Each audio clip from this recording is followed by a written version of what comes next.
सर्व विद्यार्थी मित्रांना नमस्कार। जिल्हा परिषद अहिल्यानगर शिक्षण विभाग प्राथमिक मिशन आरंभ शिष्यवृत्ती मार्गदर्शन वर्ग इयत्ता 8वी। आज दिनांक 16 जून 2025 वार सोमवार। आज आपल्याला शिकायचा विषय आहे गणित घटक भूमिती। काल आपण भूमितीचा काही भाग पाहिला होता, त्याच्या पुढचा भाग आज आपल्याला शिकायचा आहे बिंदू, रेषाखंड, रेषा, किरण, प्रतल व कोन। आणि आज आपल्याला मार्गदर्शन करणारे शिक्षक आहेत श्री सुधाकर अंत्रे सर, जिल्हा परिषद प्राथमिक शाळा एकरुखे, तालुका राहता, जिल्हा अहिल्यानगर। मी अंत्रे सरांना विनंती करतो की त्यांनी आपलं मार्गदर्शन सुरू करावं। अंत्रे सर।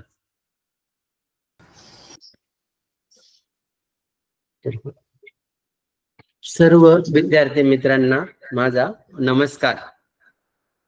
तर आज भूमिती विषयासंदर्भात मी सुधाकर अंत्रे, जिल्हा परिषद प्राथमिक शाळा एकरुखे, तालुका राहता, जिल्हा अहिल्यानगर या शाळेमध्ये इयत्ता 6वी व 7वी मध्ये गणित आणि विज्ञान हे विषय शिकवतो।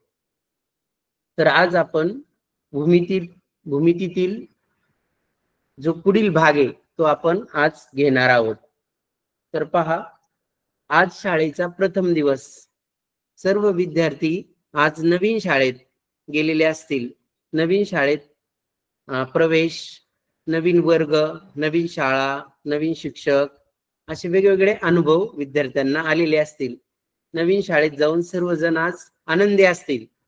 तर आज आपण इयत्ता 8वी शिष्यवृत्ती गणित या संदर्भात मार्गदर्शन करणार आहोत। गणित पेपर म्हटलं की विद्यार्थ्यांना थोडे टेन्शन असतं, आणि त्यातल्या त्यात शिष्यवृत्तीचा पेपर 50 प्रश्न आणि वेळेच्या मर्यादेत सोडवणे थोडस कठीण वाटतं। परंतु आपण जर प्रॅक्टिस सराव जास्त केला तर 50 प्रश्न ठराविक वेळेत सोडणं फार अवघड नाही। Practice makes man perfect. शिष्यवृत्ती परीक्षा म्हटलं की आपल्याला जास्त सराव करणं गरजेचं असतं। 75 प्रश्न 1.5 तासात पहिला पेपर भाषा आणि गणिताचा असतो, तर 50 प्रश्न गणित या विषयावर असतात आणि त्यात काही कठीण प्रश्नही असतात। अशा प्रश्नांना आपला जास्त वेळ जाऊ शकतो आणि जास्त कमी वेळात जास्तीत जास्त प्रश्न कसे होतील यासाठी सराव करणं खूप गरजेचं असतं। त्यासाठी आपण आपल्या शाळेमध्ये आपल्याला वर्ग शिक्षक, इतर तज्ञ शिक्षक शिष्यवृत्तीचं मार्गदर्शन करत असतात। आपण ते वेळच्या वेळेला स्वाध्याय पूर्ण केला पाहिजे आणि जे शिष्यवृत्तीचे जे मार्गदर्शक संच आहे किंवा प्रश्न संच असतील ते जास्तीत जास्त सोडवले पाहिजे। जास्तीत जास्त सोडवल्याने सराव पण खूप होतो आणि वेगवेगळ्या प्रकारचे प्रश्न आपल्या हाताखालून जातात। त्यामुळे आपल्याला सरावाने ती झटपट सोडवण्याचं स्किल प्राप्त होतं। परिणामी अवघडातील अवघड प्रश्नही आपण कमी वेळेत सोडू शकतो। 50 प्रश्न 60 मिनिटांसाठी असतात गणिताचे, तर एका प्रश्नासाठी साधारणतः 1 ते 1.25 मिनिट वेळ असतो आणि या 1.25 मिनिटात एखादा कठीण प्रश्न असतो, त्यामध्ये 2, 3 किंवा 4 क्रिया पण आपल्याला गणिती क्रिया कराव्या लागतात। मग कमी वेळात झटपट होण्यासाठी यासाठी आपल्याला वेगवेगळ्या क्लुप्त्या माहित असणे आवश्यक असतं। शिष्यवृत्ती सराव परीक्षेचा पेपर म्हटलं की आपण वेगवेगळ्या क्लुप्त्या जर वापरल्या तर गणिताचा पेपर कमी वेळात दिलेल्या ठराविक वेळेत पूर्ण होणं आपल्याला सहज शक्य होतं। त्यासाठी वारंवार सराव करणं गरजेचं असतं। तुम्ही सर्व मिशन आरंभ गुणवत्ता यादीत आलेले हुशार विद्यार्थी आहात। आपण आज आपला भूमितीचा घटक पाहणार आहोत। काल आपले आमचे सहकारी मित्र आदरणीय श्री अमोल तुपवीरे सरांनी आपल्याला बिंदू, रेषाखंड, रेषा, किरण व प्रतल या भौमितिक आकृत्यांची माहिती आपणास दिली आहे, ती तुमच्या लक्षात आलीच असेल। आपण थोडक्यात सुरुवातीला या बाबींचा आढावा घेऊ।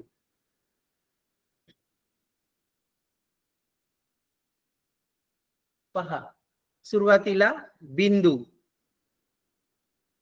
अतिशय अंकुचीदार अशा टोकाने कागदावर टिंब काढल्यास आपल्याला बिंदू मिळतो.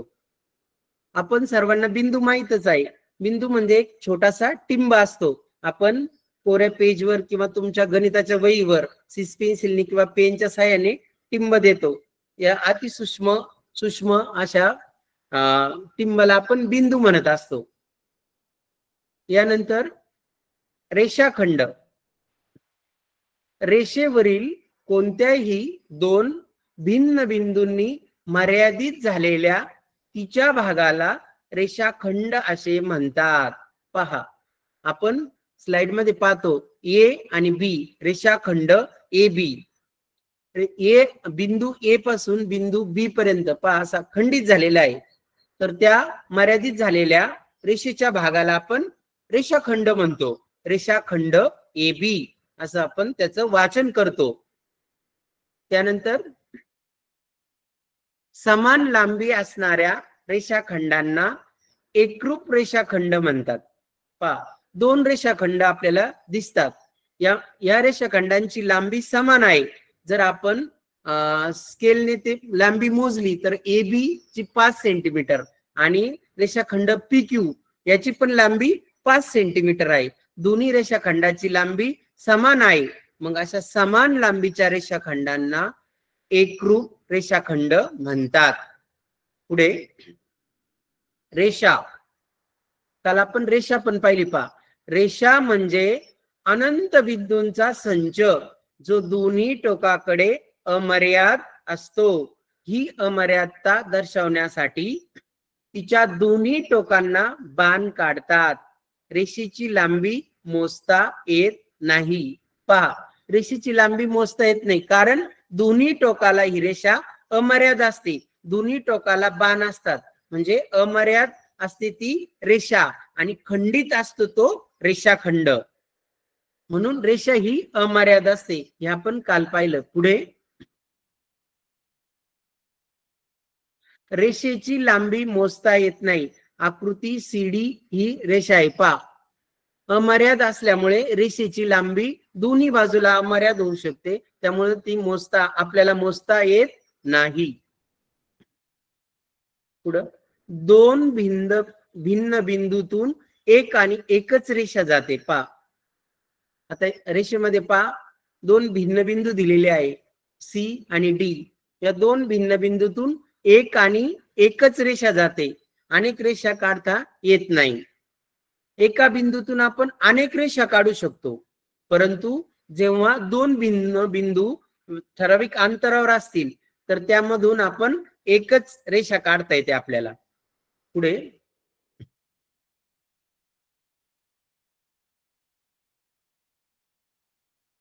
दोन भिन्न बिंदूतून एक आणि एकच रेषा जाते. पहा, बिंदू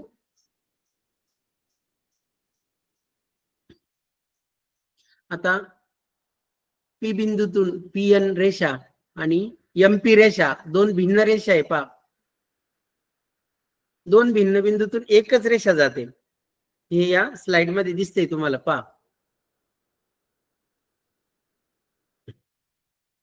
पुढे तीन किंवा तीन पेक्षा जास्त बिंदूतून एकच रेषा काढता येत असेल तर त्या बिंदूंना एकरेषीय बिंदू म्हणतात. पहा, आता एकरेषीय बिंदू, बिंदू पी, बिंदू क्यू, बिंदू आर आणि बिंदू एस हे एकाच रेषेवर आहे.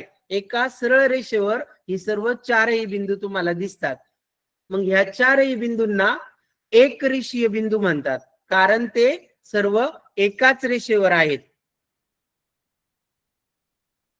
पुढे जेव्हा तीन किंवा अधिक बिंदूतून जाणारी एकही रेषा काढता येत नाही तेव्हा त्या बिंदूंना नैकरेषीय बिंदू म्हणतात.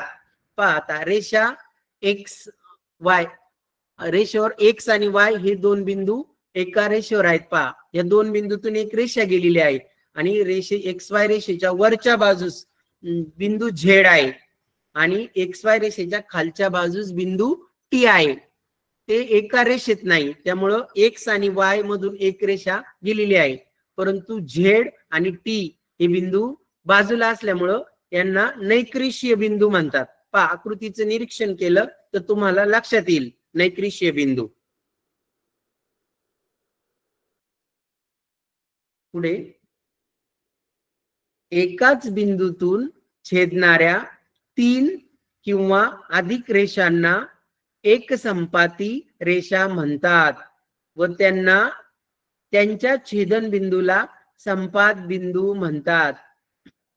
आता बिंदू पी आहे, पहा आकृतीत दाखवल्याप्रमाणे बिंदू पी आहे आणि या एकाच बिंदूतून छेदणाऱ्या 3 किंवा अधिक रेषा, मग रेषा एम आहे, रेषा क्यू आहे, रेषा एन आहे, या सर्व आणि त्यापेक्षा जास्त रेषा आय पण आहे, अशा रेषा सर्व पी बिंदूतून एकमेकींना छेदतात आणि त्यांचा जो छेदन बिंदू पी आहे त्याला संपात बिंदू असे म्हणतात.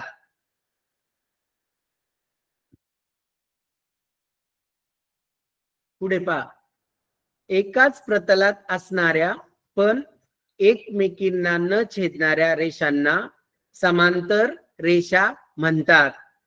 पहा, ही प्रतलामध्ये रेषा यम आणि तिला समांतर खालच्या बाजूस रेषा एन आहे. या एकाच प्रतलात आहे पण एकमेकींना न छेदणाऱ्या. आता त्या यम रेषा पुढे किती वाढत नेली आणि एन रेषा ही समोर पुढे किती वाढत नेली तर त्या त्यांच्या सरळ रेषेत जातात, त्या कधीच एकमेकींना छेदणार नाही. अशा न छेदणाऱ्या रेषांना समांतर रेषा असे म्हणतात.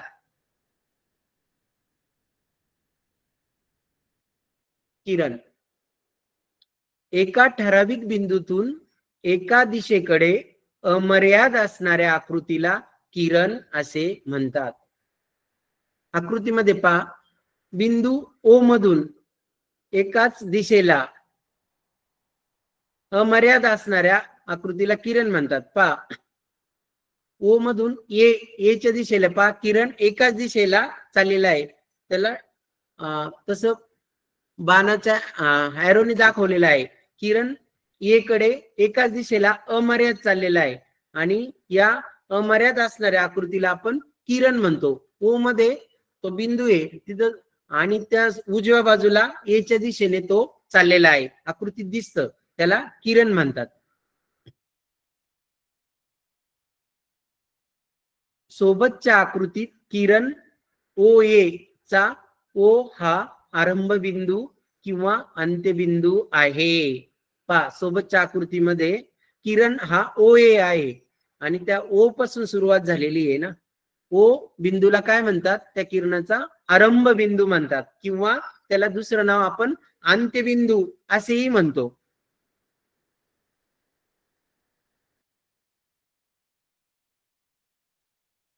जेव्हा दोन किरणांचा आरंभ बिंदू एकच असतो व दोन्ही किरण एकाच रेषेवर असतात तेव्हा ते किरण विरुद्ध किरण असतात. पहा, आकृतीमध्ये दोन किरण आहे आणि दोन्हींचा आरंभ बिंदू ओ आहे. किरण ओ बी आणि किरण ओ ए असे दोन किरण दोन भिन्न बाजूला जाताना दिसतात. दोन्ही किरण मात्र एकाच रेषेवर आहेत. पहा, तेव्हा त्या किरणांना विरुद्ध किरण म्हणतात. मग किरण ओ बी आणि किरण ओ ए हे एकमेकाचे विरुद्ध किरण आहे, कारण दोन्ही दोन बाजूला जातात, विरुद्ध दिशेला जातात. बिंदूंची दरम्यानता, प्रत्येक बिंदू हा कोणत्या तरी दोन बिंदूंच्या मध्ये असतो. आकृतीत बिंदू ओ हा बिंदू बी व बिंदू ए च्या दरम्यान आहे. ही दरम्यानता पुढील प्रमाणे लिहितात.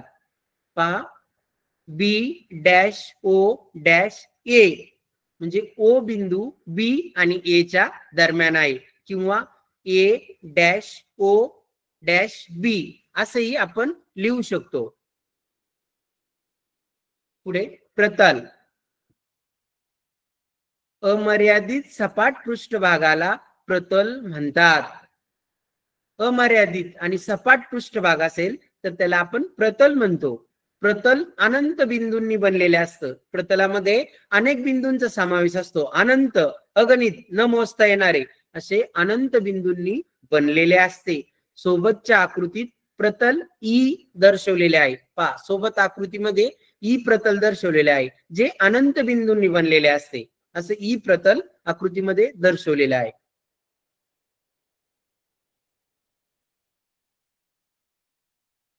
पहा, काल प्रतल पर्यंत तुमचं झालेलं होतं. आपल्या सर्वांच्या निश्चितच लक्षात आलेलं असेल. आपण त्याचा आढावा घेतलेला आहे. तर आज आपण नवीन घटक आहे. पहा, पुढचा घटक आहे कोन. कोन पाहणार आहोत. सुरुवातीला कोन म्हणजे काय पहा, आकृतीमध्ये पहा, कोन म्हणजे काय. एकच आरंभ बिंदू असलेल्या परंतु एकाच रेषेत नसणाऱ्या दोन भिन्न किरणांमुळे तयार होणाऱ्या आकृतीला कोन म्हणतात. पहा, एकच आरंभ बिंदू. आता आकृतीमध्ये कोन पी क्यू आर दाखवलेला आहे. पहा, यामध्ये आरंभ बिंदू क्यू ए, एकच आरंभ बिंदू आहे आणि दोन भिन्न किरणे, किरण क्यू पी आणि किरण क्यू आर असे दोन भिन्न किरण आहेत आणि त्यांचा आरंभ बिंदू मात्र क्यू आहे. असा एकच आरंभ बिंदू असलेल्या आणि एकाच रेषेत नसलेल्या दोन भिन्न किरणामुळे आकृती तयार झालेली आहे. आकृती काय तयार झालेली आहे?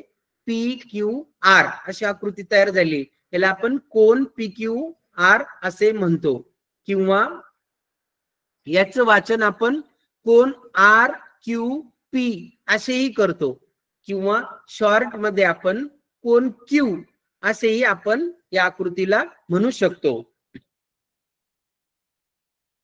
अशाच प्रकारे पी क्यू आर च्या ऐवजी कोन ए बी सी असा दिलेला असेल तर आपण त्याचे वाचन कसे करू शकतो बरं?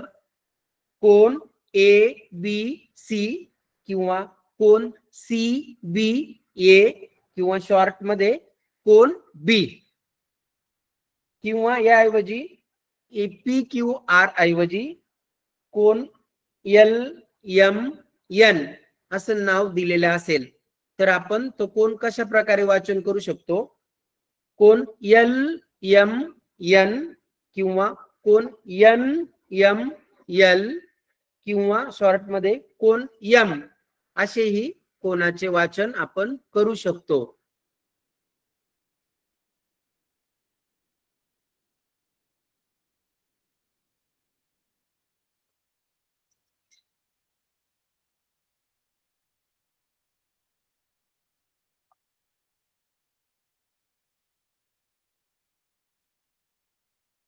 पहा, आकृतीमध्ये आता PQR च्या जागेवर आपण एल एम एन असे नाव दिलेलं आहे तर या कोनाचे वाचन आपण कोन एल एम एन असेही करू शकतो किंवा कोन एन एम एल असेही करू शकतो किंवा शॉर्ट मध्ये कोन एम असेही या कोनाचे वाचन आपण करू शकतो.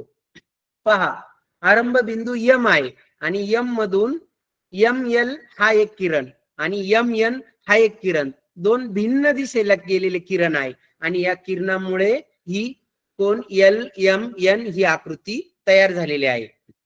तर कोनाची रचना आपल्या लक्षात आलेलीच असेल.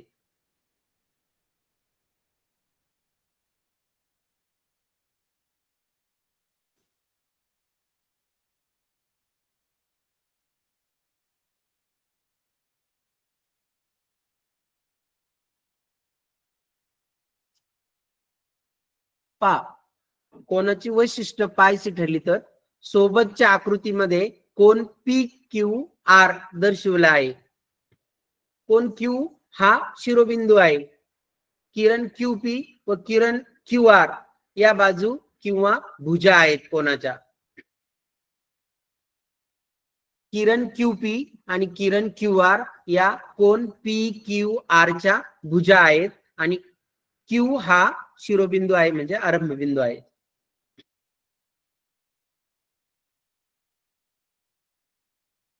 सोबतच्या आकृतीत कोण पी क्यू आर दर्शवला आहे त्याचे वाचन आपण कोण पी क्यू आर किंवा कोण आर क्यू पी असेही करता येईल किंवा कोण क्यू असेही आपण लिहितो.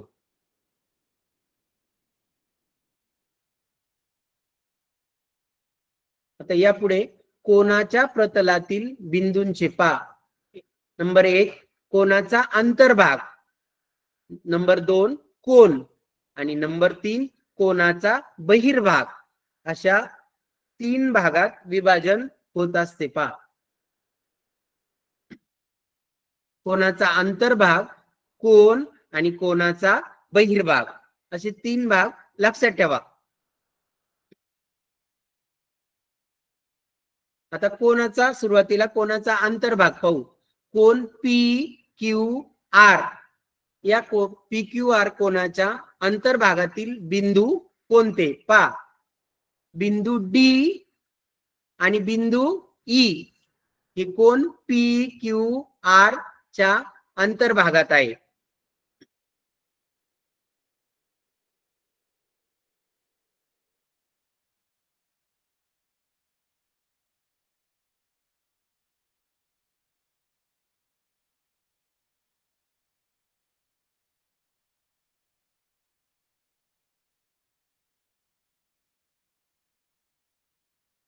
पहा बिंदू डी आणि बिंदू ई हे आपल्याला लक्षात आले असेल.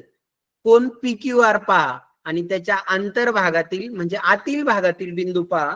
बिंदू डी आणि बिंदू ई यांना कोणाच्या अंतर्भागातील बिंदू म्हणतात.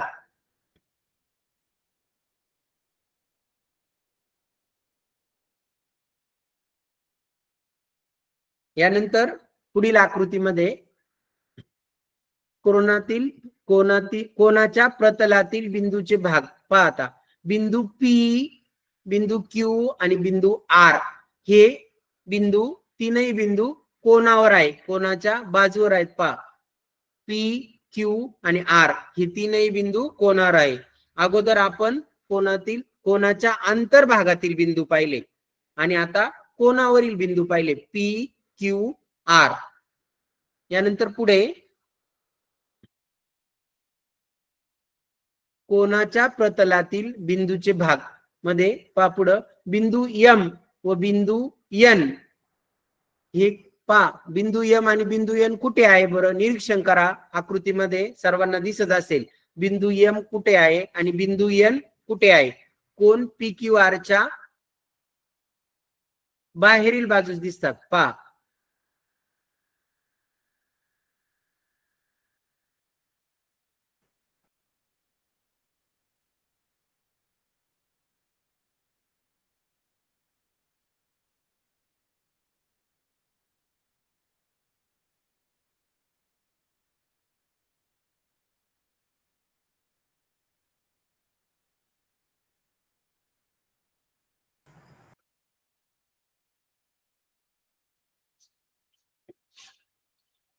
तर कोण पी क्यू आर यामध्ये बिंदू एम पहा. या पी क्यू आर कोणाच्या बाजू क्यूपी च्या वरील बाजूस बिंदू एम दिसतोय. नंतर कोण पी क्यू आर च्या क्यू आर बाजूच्या खालच्या बाजूस बिंदू एन दिसतोय. बिंदू एम आणि बिंदू एन हे कोण पी क्यू आर च्या बाहेरील बाजूस आहे. बिंदू एम वरील बाजूस आहे आणि बिंदू एन हा मात्र खालील बाजूस आहे. हे दोन्ही बिंदू कोण पी क्यू आर च्या बाह्य भागात आहे. सुरुवातीला आपण डी आणि ई हे बिंदू पाहिले. डी आणि ई हे दोन बिंदू कोण पी क्यू आर च्या अंतर्भागात आहे. त्यानंतर आपण पी क्यू आणि आर हे 3 बिंदू कोणावरच आहेत. आणि त्यानंतर आता आपण पाहिले बिंदू एम आणि बिंदू एन हे दोन्ही बिंदू कोण पी क्यू आर च्या बाह्य भागात आहे. पहा आपल्या लक्षात आले असेल कोणाच्या अंतर्भागातील बिंदू, कोणावरील बिंदू आणि कोणाच्या बाह्य भागातील बिंदू. जर पी क्यू आर ऐवजी दुसरा कोन दिला, कोन एल एम एन किंवा कोन ए बी सी, आणि त्याच्या अंतर्भागातील दोन बिंदू दिले, बाह्य भागातील वरच्या बाजूस एक आणि खालच्या बाजूस एक असे दोन बिंदू दिले, आणि ते कोणावरील बिंदू ए बी आणि सी कोणावर बिंदू दिले, तर आपल्याला अंतर्भागातील, बाह्य भागातील आणि कोणावरील बिंदू तर लिहिता येतील. पहा,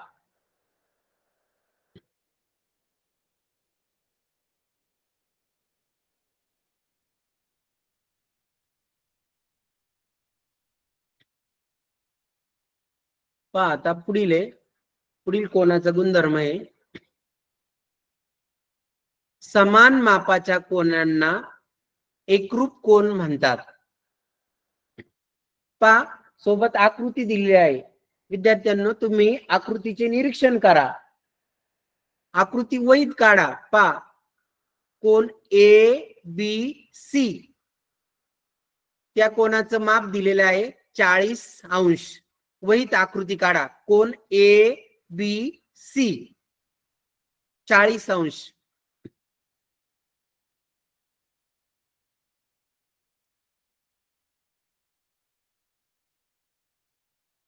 त्यानंतर शेजारीच दुसरा कोन दिलेला आहे. पहा, कोन पी क्यू आर, त्याचं पण माप पहा, त्याचंही माप 40 अंश आहे. आपण कोणाचं माप कंपास पेटीमध्ये तुमच्या साहित्य असतं पहा, कोन मापक, त्या कोन मापकाच्या साहाय्याने आपण जी सरळ रेषा असतो त्याच्या एका टोकावर कोन मापकाचा मध्य ठेवून आपण कोन मोजत असतो. पहा, ही कृती आपण शाळेत गणिताच्या तासाला किंवा भूमितीच्या तासाला बऱ्याच वेळा आपण केलेली असेल. इयत्ता 6वी मध्ये, इयत्ता 7वी मध्ये कोणाचा आपण बरोबर बीसी बाजूवर बी या ठिकाणी कोन मापकाचं मध्य ठेवून उजव्या बाजूने 0 पासून आपण ए च्या साईडला मोजत चालतो आणि मग 40 अंशावर खून करून हा कोन काढत असतो. पहा, तर कोन एबीसी याचे माप 40 अंश आणि दुसरा जो शेजारी कोन दिलेला आहे कोन पी क्यू आर, याचंही माप 40 अंश आहे. दोन्ही कोणांच्या मापाचा विचार करा बरं, दोन्ही कोणांची मापे तंतोतंत सारखीच आहेत आणि आकृतीचं निरीक्षण केल्यानंतरही आपल्याला कोन एबीसी आणि कोन पी क्यू आर दोन्ही कोन सारखेच वाटतात. पहा, निरीक्षण करा, दोन्ही कोणांची मापे सारखीच आहे, दोन्ही कोन सारखेच दिसतात, म्हणजे समान मापाच्या कोनांना एकरूप कोन म्हणतात.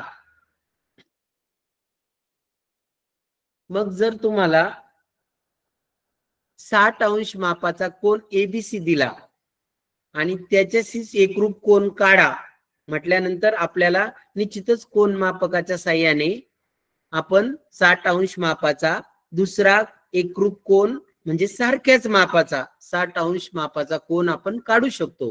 तेही दोन्ही कोन एकरूपच येणार. म्हणजे कोणाचे माप जर सारखे असेल तर ते दोन्ही कोन एकरूप असतात. यानंतर आपण कोनाचे प्रकार पाहणार आहोत.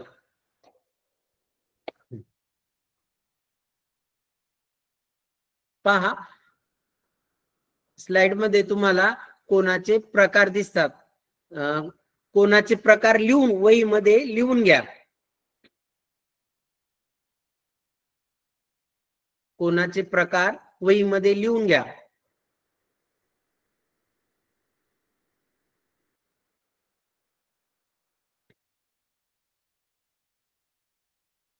पहिला प्रकार आहे काटकोन, दुसरा प्रकार लघुकोन, तिसरा प्रकार विशाल कोन, चौथा प्रकार सरळ कोन, पाचवा प्रकार 0 अंश कोन, 6वा प्रकार पूर्ण कोन आणि शेवटचा आहे पा सातवा प्रविशाल कोन. असे 7 प्रकार आपल्या स्लाइड मध्ये दाखवलेले आहेत. ते वहीमध्ये नोट डाऊन करा.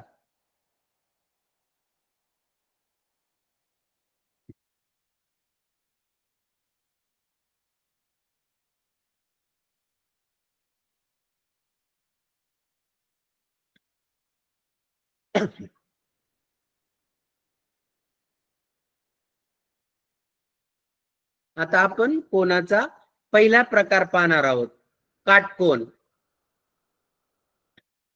आता काटकोन म्हणजे काय?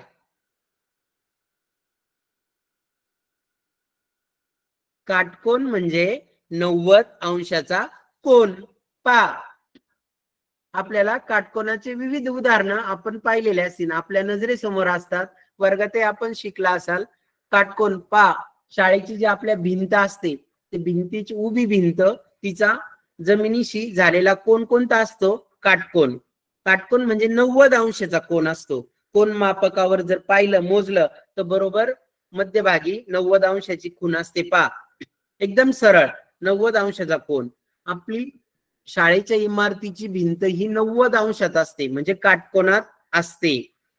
ही भिंत जर 90 ऐवजी 88, 89 किंवा 91, 92 अशा अंशात जर बांधली गेलेली असेल, चुकून जे गवंडी काम करतात त्यांच्याकडून जर भिंत ही सरळ बांधली गेली नाही, जर थोडा जरी स्लोप तिरका झाला, तर ती भिंत पडू शकते. पहा, इंजिनियर लोक किंवा गवंडी काम करणारे लोक यांच्याकडे जे बांधकाम असतं ते काटकोनातच केलेलं असतं भिंतीचं. पहा, त्यानंतर तुमच्या शाळेतील खिडक्या पहा, याही भिंतीवर काटकोनातच असतात. किंवा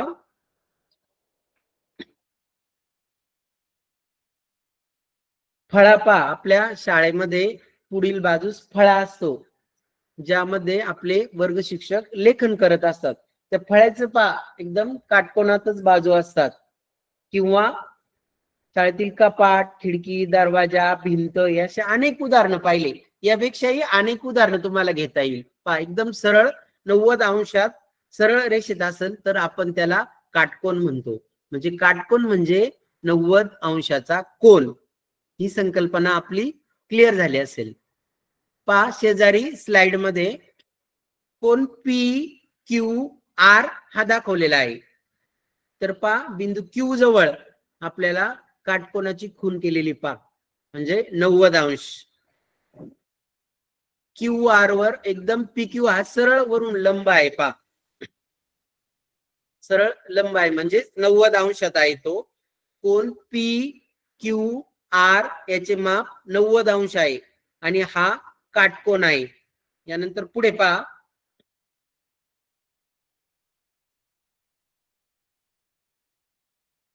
काटकोन म्हणजे 90 अंशाचा कोन होय. काटकोनाची वैशिष्ट्ये काय आहेत पहा बरं. काटकोन हा अचूक 90 अंशाचा कोन असतो. याला इंग्रजीत राईट अँगल म्हणतात. पहा, काटकोनाला इंग्रजीमध्ये राईट अँगल असे म्हणतात. काटकोन असलेल्या त्रिकोणाला काटकोन त्रिकोण, राईट अँगल ट्रायंगल. पहा, ज्या त्रिकोणाचा एक कोन काटकोन असतो त्याला आपण काटकोन त्रिकोण म्हणत असतो, कारण त्याचा एक कोन 90 अंश मापाचा असतो, म्हणून त्याला आपण काटकोन त्रिकोण म्हणतो. एका काटकोन त्रिकोणात एक कोन 90 अंशाचा असतो आणि उर्वरित 2 कोनांचे एकत्रित बेरीज 90 अंश असते. आपल्याला माहितच आहे पहा विद्यार्थ्यांनो, त्रिकोणाच्या 3 कोनांच्या मापाची बेरीज किती असते हे आपल्याला माहित आहे. पहा, त्रिकोणाच्या कोणताही त्रिकोण घ्या, त्याच्या 3 कोनांच्या मापाची बेरीज ही 180 अंश असते. मग काटकोन त्रिकोणामधील एका कोनाचे माप 90 अंश आहे. मग उर्वरित 2 कोनांच्या मापाची बेरीज 180 मधून 90 गेले म्हणजे किती राहतात? 90. मग त्या उर्वरित 2 कोनांच्या मापाची बेरीज पण 90 अंश असते. पुढे पहा, कोनाचा दुसरा प्रकार आहे लघुकोन. आता लघुकोन म्हणजे आपण सुरुवातीला पाहिला कोणाचा प्रकार काटकोन. काटकोन म्हणजे 90° मापाचा कोन. मग 90° मापाच्या कोनापेक्षा कमी माप असलेला कोन म्हणजे लघुकोन. हा स्लाइड मध्ये कोन PQR हा कोन दिलेला आहे आणि या कोनाचं माप किती आहे 55°. म्हणजे 90°पेक्षा कमी मापाचा कोन आहे पहा 55. मग 90 पेक्षा कमी तो 89°चा असो, 85 किंवा 80 असो किंवा 10°, 5°, 2°, एकदम 1°, म्हणजे 90°पेक्षा कमी मापाचा, मग तो किती असो त्या कोनाला लघुकोन असे म्हणतात.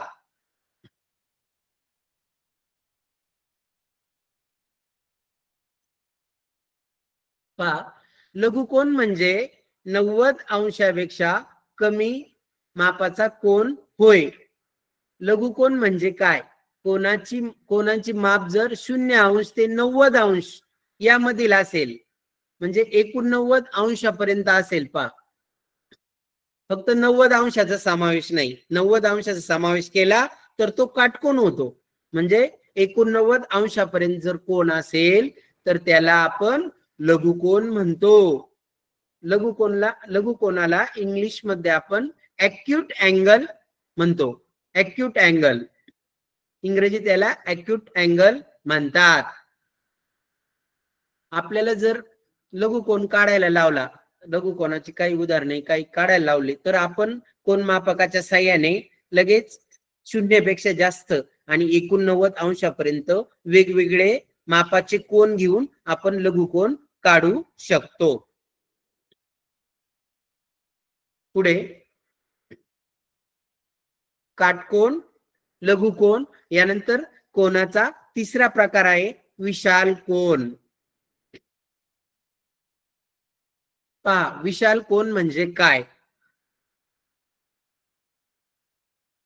पहा विशाल कोन म्हणजे 90°पेक्षा जास्त व 180°पेक्षा कमी मापाचा कोन. पहा 90°पेक्षा म्हणजे काटकोनापेक्षा मोठा आणि 180° मापाचा एक कोन असतो, तो आपण पुढे पाहणारच आहोत. त्यापेक्षा कमी माप असलेला जो कोन असतो त्याला आपण विशाल कोन म्हणतो.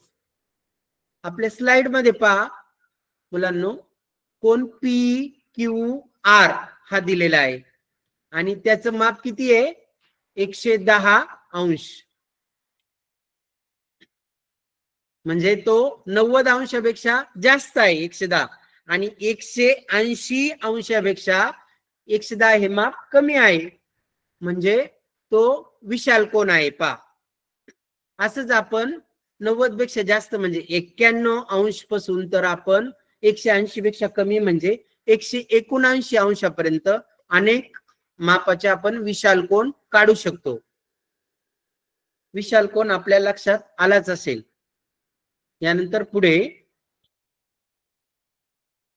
पहा कोनाचे मापन 90°पेक्षा जास्त पण 180° पेक्षा कमी असेल तो विशाल कोन असतो.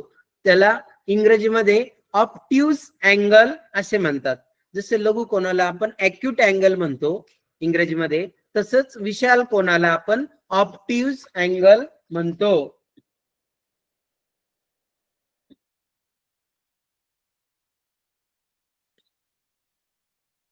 तर पहा ऑब्ट्यूज अँगल स्लाइड मध्ये PQR.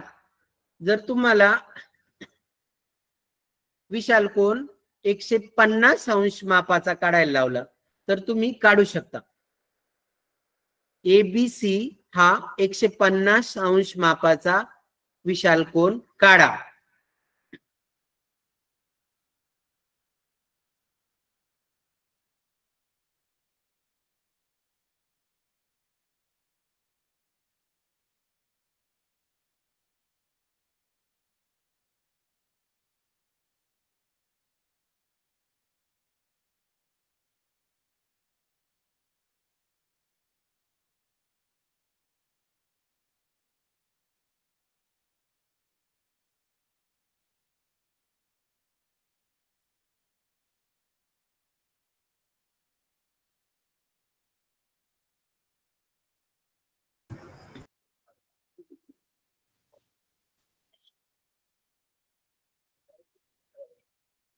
पहा, विशाल कोन ABC हा काढायचा आहे आणि त्याचं माप 150 आहे. पहा, कोनमापकाच्या साहाय्याने BC हा पाया घेऊन आपण B बिंदूवर कोनमापक ठेवून 150 मापावर खूण करून आपण ABC हा विशाल कोन काढू शकता. आणखी अशाच प्रकारचा कोन LMN 130 मापाचा काढा. कोन LMN कोणाचं माप आहे 130 हा LMN हा विशाल कोन काढा.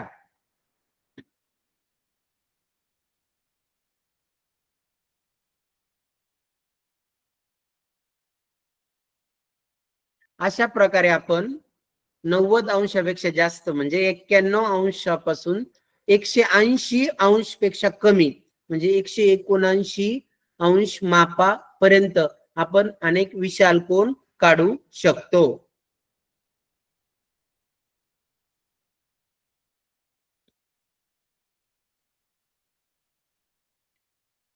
यानंतर स्लाइड पहा. पुढचा कोनाचा प्रकार आहे सरळ कोन. निरीक्षण करा. पहा, स्लाइड मध्ये सरळ कोन दिलेला आहे. पहा, तुम्हाला ती एक सरळ रेषा वाटत असेल. पहा, पण बिंदू R मध्ये कोन झालेला आहे. पहा, पूर्ण अर्धवर्तुळाकार कोन दिसतोय तो. त्याचं निरीक्षण करा.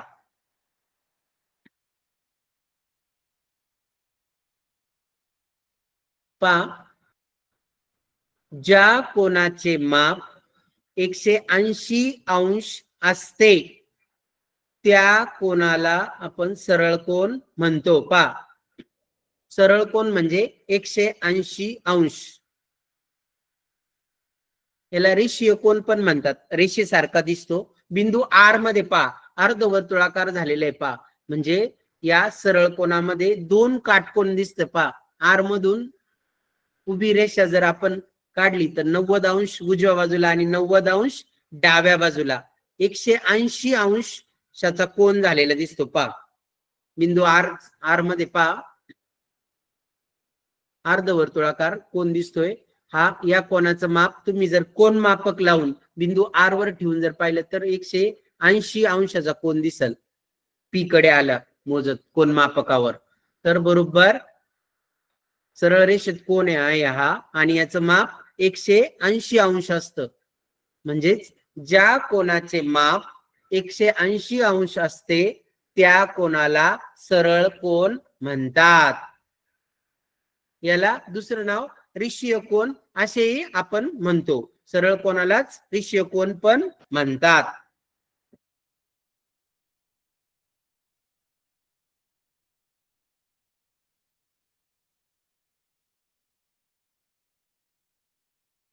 पहा, पुढचा कोनाचा प्रकार आहे 0° कोन.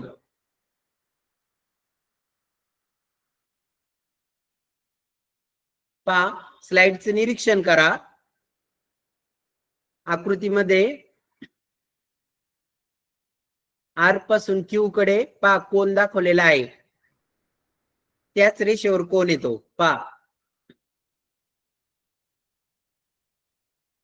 निरीक्षण करा आकृतीचं. तुम्ही म्हणताल या ठिकाणी कोन दिसत नाही, पण बारकाईने निरीक्षण करा. पहा,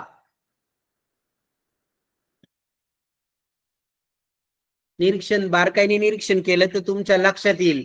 R बिंदू पासून कोन आहे राईट साईडला उजव्या बाजूला.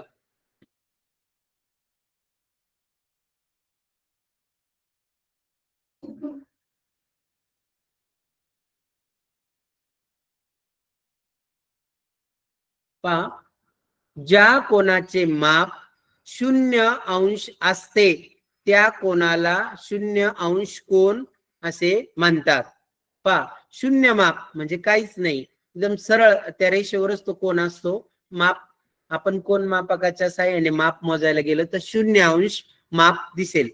तर त्या कोणाला आपण 0° कोन म्हणतो किंवा 0 कोन असेही आपण म्हणतो. त्या कोणाचं माप 0° असतं.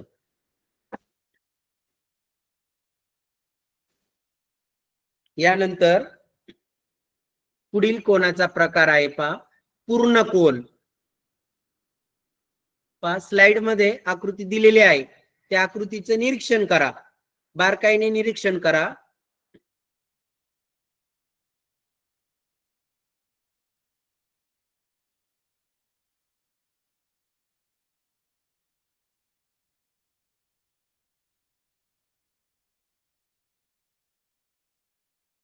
पहा बिंदू पहा, मध्य बिंदू पहा, पूर्ण वर्तुळ झालेलं आहे. पहा निरीक्षण करा आकृतीचं.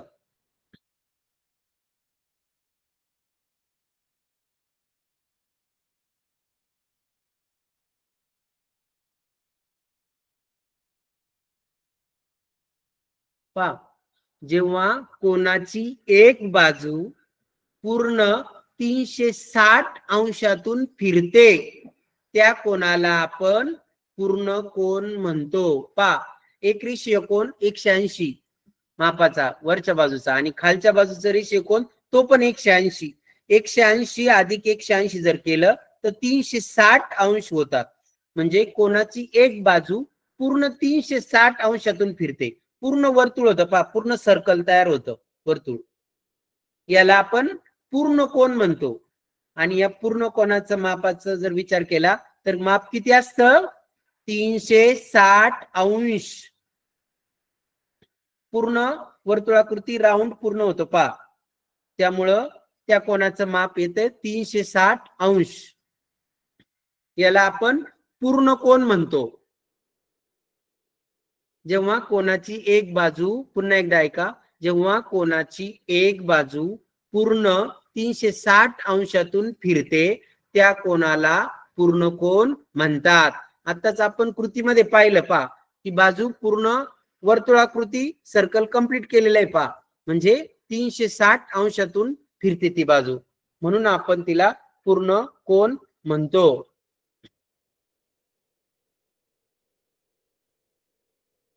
हा पहा तुमच्या काही विद्यार्थ्यांच्या जर लक्षात आलं नसेल तर पुन्हा ही कृती पहा, पुन्हा ही कृती करून दाखवतो तुम्हाला. पुन्हा पहा त्या कोणाची एक बाजू पूर्ण वर्तुळाकृती पहा 360° फिरते पहा. हा आता सरळ कोण झालेला आहे 180 पहा, 180° फिरलेली आहे. आता पुढं खालच्या बाजूने पहा, खालच्या बाजूने परत 180° फिरत आहे. म्हणजे पूर्ण वर्तुळ कंप्लीट होतं. 180 आणि 180 360° एक बाजू फिरते. लक्षात आलं सर्वांच्या? प्रात्यक्षिकामधून तुम्हाला लक्षात आलं असेल, एक बाजू पूर्ण 360° फिरताना दिसली तुम्हाला, म्हणजेच याला आपण पूर्ण कोन असे म्हणतो.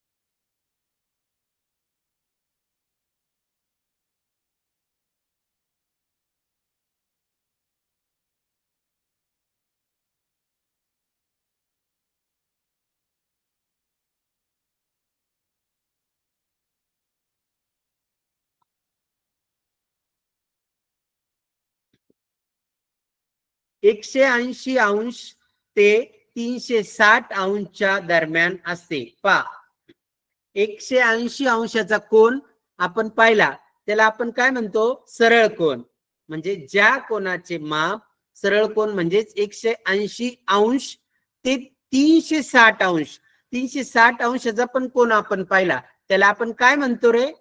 पूर्ण कोन. 360°चा पूर्ण कोन म्हणजे सरळ कोन आणि पूर्ण कोन या दरम्यान ज्या कोणाचे माप असते त्या कोणाला प्रविशाल कोन म्हणतात. लक्षात आले का सर्वांच्या? पहा, सरळ कोन आणि पूर्ण कोन या दरम्यान माप असणारा कोन म्हणजे प्रविशाल कोन, म्हणजेच 180 अंश ते 360 अंशच्या दरम्यान ज्या कोणाचं माप येईल त्याला आपण प्रविशाल कोन म्हणतो. आता स्लाइडचं निरीक्षण करा, पहा आकृती. आता ही पहा ही आकृती. तर हा कोन आपण 180 अंशाचा आहे. पहा, सरळ सरळ कोन आहे, याचं माप 180 अंशाचं आहे, म्हणजे 180 अंशापेक्षा जास्त. पहा आता, म्हणजे सरळ कोनाचं पहा, एक बाजू आपण खाली घेतलेली, लक्ष द्या, कृतीकडे लक्ष द्या. 180 अंशापेक्षा जास्त माप झाले. वरच्या बाजूने ते सर्कल पहा बरं, अगोदर अर्ध सर्कल होतं, आता अर्ध सर्कल पहा. आता अर्ध सर्कल जेव्हा सरळ कोन पहा, आता हा सरळ कोन आहे, याचं माप 180 अंश आहे. या 180 अंशापेक्षा जेव्हा आपण जास्त माप घेऊ, पहा आणखी त्याची एक बाजू खाली घेतली आपण, म्हणजे पहा कोणाचं माप 180 अंशापेक्षा जास्त झालं. आणि जेव्हा ही बाजू जेव्हा बाजू पी ला येऊन क्लोज होईल, एकदम चिटकेल, तेव्हा तो पूर्ण कोन होईल. पहा आता हा पूर्ण कोन झालाय, पी पर्यंत बाजू आली तर तो पूर्ण कोन म्हणजे 360 अंशाचं होईल. पहा आता आकृतीत लक्ष द्या, 360 अंशाचं आता माप होईल त्या कोणाचं. आणि अगोदर जेव्हा होता तेव्हा तो 180 अंशात होता. पहा हा 180 अंश, आणि आता आपण पूर्ण कोन म्हणजे 360 अंशापर्यंत नेलं होतं. या दोन्हींच्या दरम्यान पहा आता आकृतीमध्ये, पहा आता हा या दोन्हींच्या दरम्यान आहे, म्हणजेच सरळ कोन आणि पूर्ण कोन या दोन्हींच्या दरम्यान माप असतं या कोणाचं. आणि दोन्हींच्या दरम्यान माप असल्यामुळे याला आपण काय म्हणतो, प्रविशाल कोन. म्हणजे 180 अंश ते 360 अंशाच्या दरम्यान माप असलेल्या कोनास आपण प्रविशाल कोन म्हणतो. लक्षात आलं असेल पा सर्वांच्या? आता सरळ कोन आणि पूर्ण कोन या दोन्हींच्या दरम्यान हा कोन आर क्यू पी याचं माप आहे, किंवा कोन पी क्यू आर चं माप 180 ते 360 अंशच्या दरम्यान आहे, म्हणून आपण याला प्रविशाल कोन म्हणायचं. लक्षात आलं सर्वांच्या? प्रविशाल कोन. यानंतर पुढे पहा, आता पुढचे कोनाचे प्रकार आहे संलग्न कोन. पहा आपण मापावरून पाहिले, लघुकोन, काटकोन, विशाल कोन, सरळ कोन, पूर्ण कोन आणि प्रविशाल कोन. हे कोनाचे प्रकार आपण मापावरून पाहिले सर्व. आता पहा, आता बाजूवरून संलग्न कोन आहे, पहा प्रकार पुढचा. संलग्न कोन कशाला म्हणायचे पहा. आता शेजारी आकृती दिलेली स्लाइड मध्ये, आकृतीचं निरीक्षण करा. कोन क्यू ओ पी किंवा पी ओ क्यू कोन दिसतोय, आणि त्यामध्ये क्यू आर ने पहा त्याला दुभागलेलं आहे त्या कोणाला. त्यामध्ये आपल्याला 3 कोन दिसतात, कोन पी ओ क्यू, कोन पी ओ आर, कोन आर ओ क्यू, असे 3 कोन दिसतात. पहा निरीक्षण करा आकृतीचं. संलग्न कोन कोणाला म्हणायचं? काय गुणधर्म असतो संलग्न कोनाचा? पहा निरीक्षण करा आकृतीचं, बारकाईने निरीक्षण करा. पहा, ज्या दोन कोनांची एक भुजा सामायिक असते,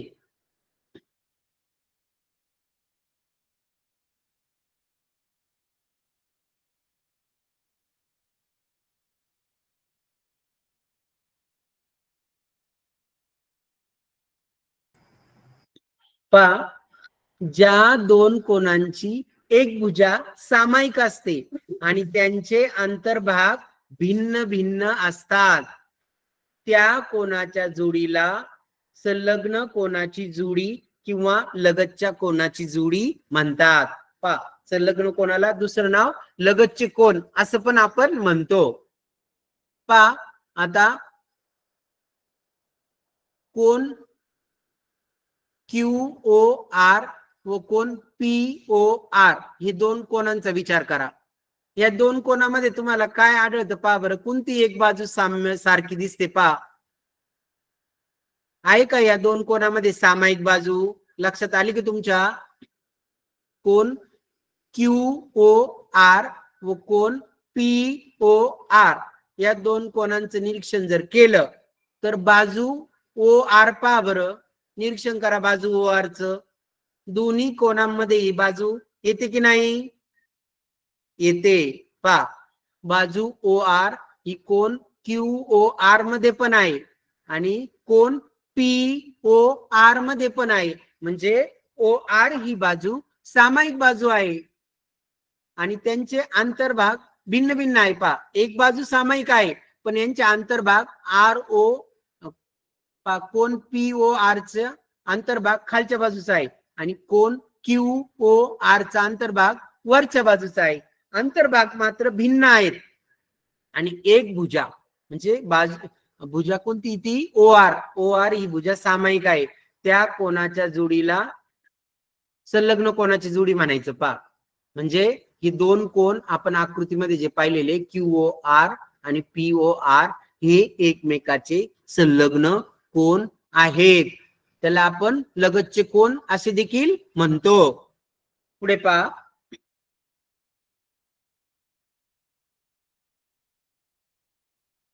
संलग्न कोण झाले यानंतर पुढचा जो प्रकार आहे पहा रेषीय जोडीतील कोण.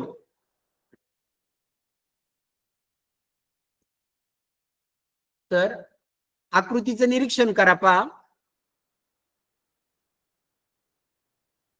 कोन QRO किंवा कोन दुसरा QRP हे दोन कोण पहा शेजारी आहेत. निरीक्षण करा आकृतीचं. ज्या दोन कोणांची एक भुजा सामायिक असते पहा आणि त्यांचे अंतर्भाग भिन्न भिन्न असतात त्या कोणाच्या जोडीला संलग्न कोणाची जोडी किंवा लगतच्या कोणाची जोडी म्हणतो आपण. पण आता हे रेषीय जोडीतील कोण आणि संलग्न कोण पहा.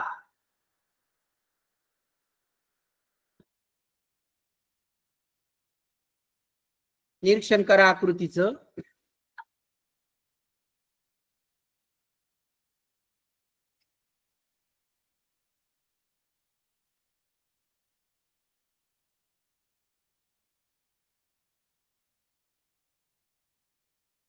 पहा यावरून काय लक्षात येतं रेषीय जोडीतील कोण हे संलग्न असतात.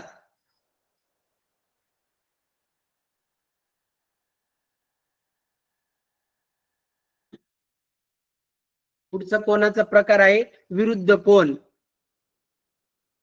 विरुद्ध कोण पहा. जेव्हा एका कोणाच्या भुजा ह्या दुसऱ्या कोणाच्या भुजांचे विरुद्ध किरण असतात तेव्हा त्या कोणांना विरुद्ध कोण म्हणतात. पहा विरुद्ध कोण लक्ष द्या आता. रेषा OP व रेषा QM या परस्परांना R बिंदूत छेदलेला आहे पहा आणि किरण तो RQ आणि RM हे परस्पराचे विरुद्ध किरण आहे पहा. निरीक्षण करा आकृतीत निरीक्षण करा. RQ किरण RQ आणि RM हे दोन भुजा पहा हे परस्पराचे विरुद्ध किरण आहेत आणि या दोन किरणांनी तयार झालेले कोण पहा QRP. कोण QRP आणि कोण ORM हे एकमेकाच्या विरुद्ध बाजूला कोण आहे पहा. समोरासमोर विरुद्ध बाजूला कोण आहे. यांची एक भुजा परस्पराची विरुद्ध किरण आहेत आणि ते कोण मात्र विरुद्ध बाजूला आहे. यांना एकमेकाचे विरुद्ध कोण म्हणतात. पहा या आकृतीमध्ये कोण ORM आणि कोण QRP हे दोन एकमेकाचे विरुद्ध कोण आहेत आणि हे विरुद्ध कोण एकरूप असतात. म्हणजे या विरुद्ध कोणांची मापे सारखे असतात. मापे समान असतात. पुढचा प्रकार आहे पहा पूरक कोण. पूरक कोण आकृतीचं निरीक्षण करा. ज्या दोन कोणांच्या मापाची बेरीज 180 अंश असते त्या कोणांना परस्परांचे पूरक कोण म्हणतात. पहा आकृतीमध्ये कोण ओ आर क्यू व कोण क्यू आर पी हे जे दोन कोण आहे हे एकमेकाचे पूरक कोण आहे. या दोघांच्या मापाची बेरीज जर केली तर ती 180 अंशच येते. म्हणजे ते दोन कोण एकमेकाचे पूरक कोण असतात. तर आपण ज्या दोन कोणांची मापाची बेरीज पहा कोण ओ आर क्यू आणि कोण ओ क्यू आर पी.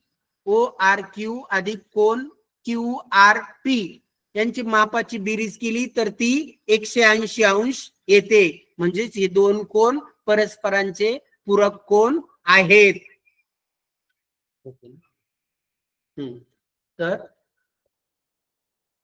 तर सर्वांनी शांततेत ऐकलं असेल. तर आजचं जे भूमितीतील कोण कोणाचे प्रकार हे घटक आपण सर्वांनी शांततेने ऐकले. धन्यवाद. धन्यवाद सर.